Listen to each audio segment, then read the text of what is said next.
రాహుల్ గాంధీ వ్యాఖ్యలు ఎందుకు కనిపించలేదో అర్థం కాలేదు.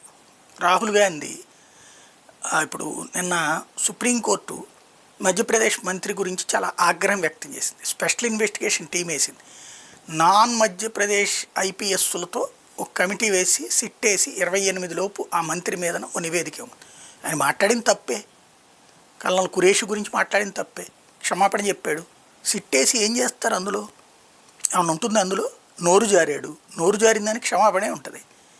లేదు, శిక్షించడం అంటే నైతికత ఉంటే బీజేపీ అతని మంత్రివర్గంలోంచి తీయాలి. చేయలేదు. మనం ఆ రోజునే మాట్లాడుకున్నాం అది. బట్ ఇక్కడ ఏమైనా ప్రభుత్వం కోర్టు ఏమన్నా మంత్రివర్గం నుంచి తీసేయగలుగుతుందా? తీసేపిస్తుందా? ఇది ఒక ఆస్పెక్ట్. రైట్, గుడ్, మీరు అంత సిన్సియర్గా ఎఫర్ట్ చేస్తున్నారు. మరి రాహుల్ గాంధీ ఏమడుగుతున్నాడు? ఎన్ని విమానాలు కూలినయ్యి లెక్క చెప్పు, పాకిస్తాన్ గెలిస్తే మనం గెలిచామని చెప్పి గొప్పలు చెప్తున్నారు అనేటటువంటి మాటలు మాట్లాడుతుంటే మరి అతని దేశద్రోహం కాదా? అతను మాట్లాడుతున్న దానికి ఏమైనా అర్థం ఉందా?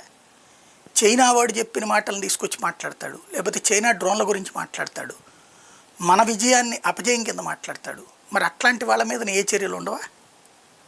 దాని గురించి సుమోటోగా తీసుకోరా? ఇది కదా ఆలోచించాల్సింది.